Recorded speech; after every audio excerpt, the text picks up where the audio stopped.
주님 감사합니다. 지난 한 주도 저희를 눈동자와 같이 지켜주시고 오늘 주님 전에 나올 때 그 은혜에 감사하여서 주님의 것 구별해 들고 나왔습니다. 10의 1조 감사의 예물, 선교의 예물, 구제의 예물, 또 건축의 예물 드립니다. 이모저모로 드린 모든 손길 다 기억하시고 축복하셔서 은혜의 삶이 되게 하시고 삶의 지경이 더욱 넓혀지게 하시고 땅끝까지 복음 전하는 일에 귀 쓰임받게 하여 주옵소서. 주께서 받으시고 또한 축복하신 줄 믿사옵고 예수님의 이름으로 감사하며 기도하옵나이다. 아멘. 우리 받으신 주님께 감사의 박수. 하나님 말씀 요한복음 12장 23절부터 26절 말씀입니다. 우리 한 절씩 교독하겠습니다. 요한복음 12장 23절부터 26절입니다. 예수께서 대답하여 가라사대 인자의 영광을 얻을 때가 왔도다.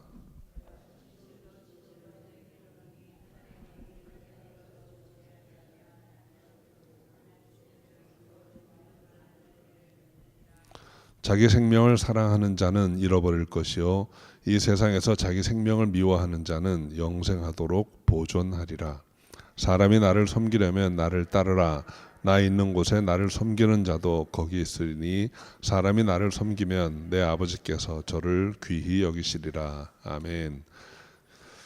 주님 감사합니다. 오늘 참으로 귀하고 아름다운 주님의 날 전에 나와 예배드립니다. 우리의 마음의 중심을 주께 올립니다. 받아 주시옵소서. 함께 하실 줄 믿사옵고 예수님의 이름으로 기도합니다. 아멘.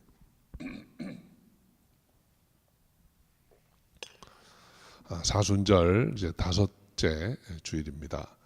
예수 그리스도의 고난을 묵상하며 지내는 기간인데 오늘 말씀 통해서 그 십자가의 의미를 한 번 더 생각해 보려고 합니다. 오늘 본문의 앞에 보면 헬라인 몇이 예수님을 뵙고자 찾아왔다 했습니다. 그래서 헬라인이라 하면 유대인이 아닌 사람들을 가리키는 거죠. 이들이 예수님을 찾아왔다는 사실은 아주 중요한 의미를 가집니다. 당시 유대인들은 예수님을 배격했습니다. 거절하고 받아들이지 않았습니다. 그런데 이방인들이 예수님을 찾아왔다라는 것입니다. 예수님께서 이 이야기를 들으시고 이제 하나님의 때가 이르렀다라고 말씀하세요. 그리고 그 정하신 때에 있을 일을 하늘에 미리 땅에 떨어져 죽음으로 많은 열매를 맺을 것이라고 하셨습니다. 아마도 이 말씀은 믿는 사람이나 믿지 않는 사람이나 다 알고 있는 아주 귀한 말씀일 것입니다. 이 세상의 모든 피조물에게는 존재하는 이유가 있습니다. 특히 이 알곡, 미랄 여기에는 두 가지 이유가 있습니다. 알곡은 하나의 용도는 먹히는 거죠. 또 하나는 종자 씨앗으로 쓰임받는 것입니다. 식량이 되든지 아니면 종자 씨앗으로 쓰임받든지 둘 중에 하나입니다.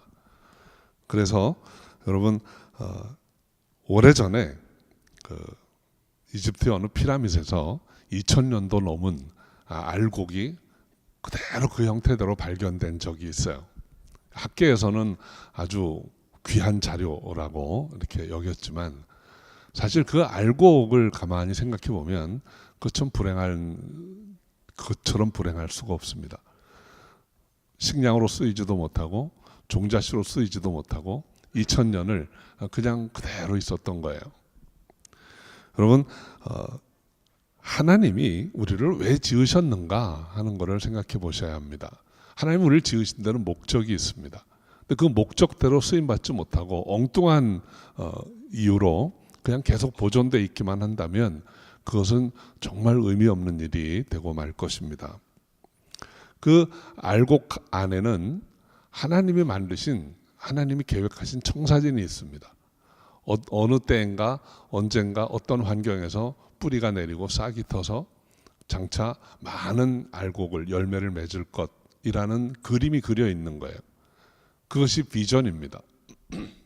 하나님의 사람이라면 누구나 하나님께서 우리를 지으실 때 우리 안에 그런 청사진을 가지고 계세요. 우리가 언젠가 어떻게 변화되고 자라서 많은 열매를 맺을 것이라는 비전을 우리에게 다 주신 것입니다.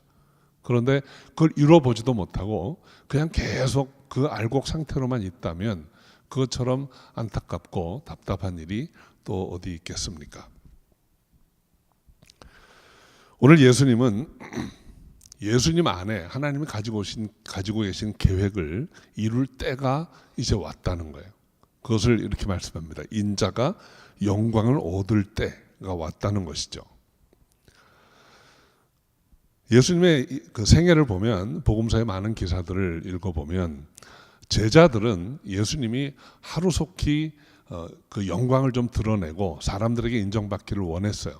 그래서 예루살렘에 올라가셔서 좀 표적을 보이시라고 부탁을 여러 번 드렸습니다. 근데 예수님께서 아직은 내 때가 아니다 라고 거절하셨습니다.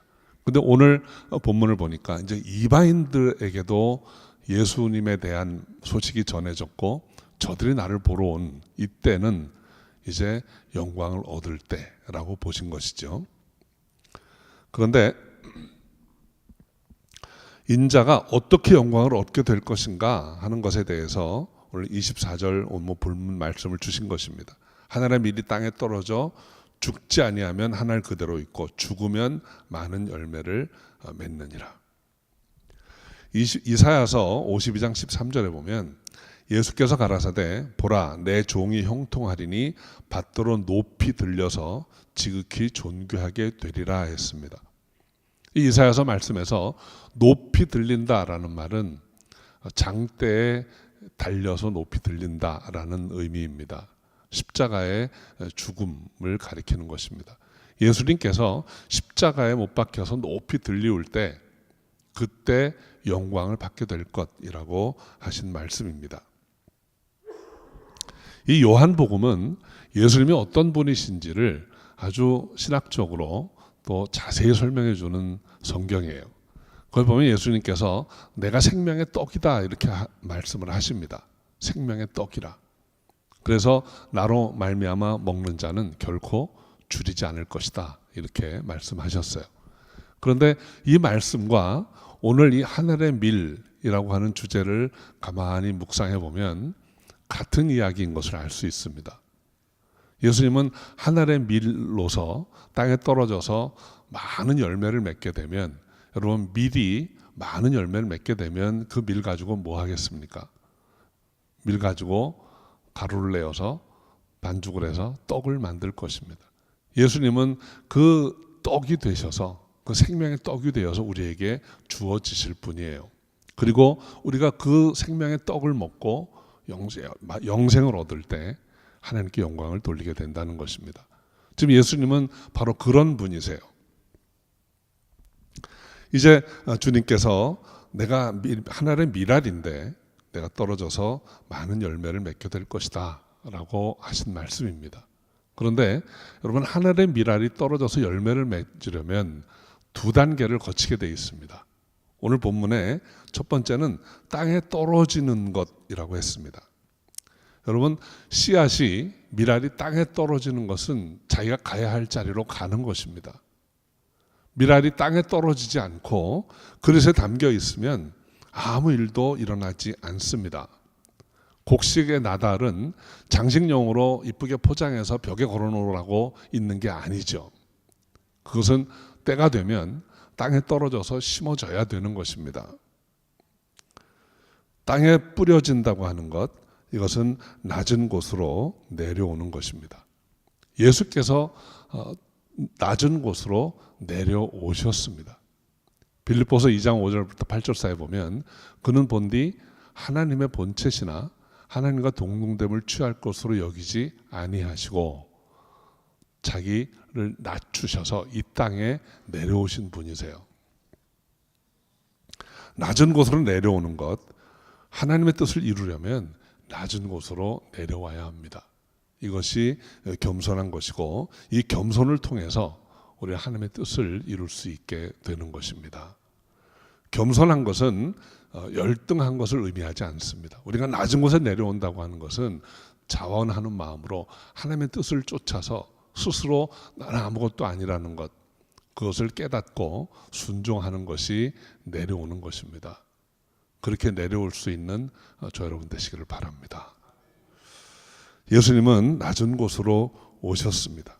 그리고 사도 바울은 그 빌립보서 2장 말씀을 통해서 너희 안에 이 마음을 품으라 그랬어요. 저와 여러분이 그 그리스도의 마음을 품고 낮은 곳으로 내려올 수 있기를 다시 한번 주의 이름으로 축원합니다. 두 번째로 하늘의 밀이 많은 열매를 맺기 위해서 해야 될 일은 죽는 것입니다. 하늘의 밀이 땅에 떨어져서 죽으면 많은 열매를 맺는다고 했습니다. 죽는다는 것은 변화를 이야기합니다. 저는 이 죽는다는 말을 생각할 때마다 왜 그런지 자꾸 배추가 떠오릅니다. 여러분, 배추가 죽어야 김치가 됩니다. 배추가 안 죽고 살아있으면 할 수가 없는 거예요. 그러니까 이 죽는다라는 말은 변화입니다. 성경에서 우리 자주 죽음에 대한 이야기가 나오는데 그 죽음은 변화를 가리키는 것입니다. 옛 사람이 죽고 새 사람이 된다는 것은 물리적으로 우리가 죽는 게 아니고 과거의 내가 새로운 나로 바뀌는 것을 이야기하는 거죠. 죽음은 변화입니다. 그러니까 하늘의 밀이 땅에 떨어져서 죽는다고 하는 것은 변화되는 걸 이야기하는 것입니다. 어떻게 변화되는 걸까요? 첫 번째는 껍질을 벗는 것입니다. 밀알은 껍질로 쌓여 있습니다. 아주 단단한 껍질로, 질긴 껍질로 쌓여 있어요. 그것은 땅에 떨어지기 전까지는 보존해야 되기 때문입니다. 그러나 땅에 떨어져 심어졌는데도 껍질이 여전히 버티고 있다면 그 알곡은 아무 일도 할 수 없습니다. 껍질이 벗어져야 하는 것입니다. 그 껍질이 어떤 것일까요? 저는 제가 철나고 처음 읽은 소설이 그 헤르만 헤세의 데미안이라는 소설이었는데 그 데미안이라는 책의 안 표지에 보면 문장이 하나 써 있어요. 새는 알을 깨고 나온다. 여러분, 그 알의 단단한 껍질은 새가 날 준비가 되고 빠져나올 준비가 될 때까지는 완벽한 보호장치입니다.